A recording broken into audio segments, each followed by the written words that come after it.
استشهاد القديس ورشنوفيوس في مثل هذا اليوم. استشهد القديس التقي الورع ورشنوفيوس. كان عالما في الإيمان مملوءا من النعمة، ولما اختاره الشعب ليصير أسقفا رفض المجد البشري وهرب إلى بلدة تدعى طحمون.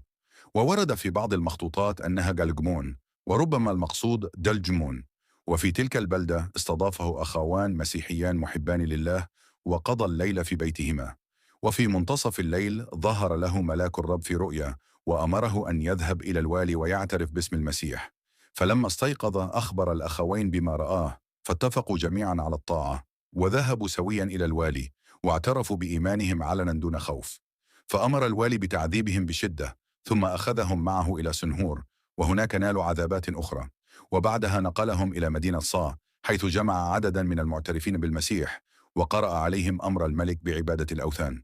حينها انتفض القديس ورشنوفيوس بقوة الروح، وخطف السجل من يد الوالي ومزقه أمام الجميع. فاشتعل غضب الوالي، وأمر بطرحه في أتون نار متقدة. وهكذا نال القديس ورشنوفيوس إكليل الشهادة، وارتفعت روحه الطاهرة إلى السماء. صلاته تكون معنا، ولربنا المجد دائما. آمين. وإن كانت القصة دي لمست قلبك، ما تنساش تتابع مون جيسو علشان توصلك دايما قصص تلمس الروح وتغذي الإيمان.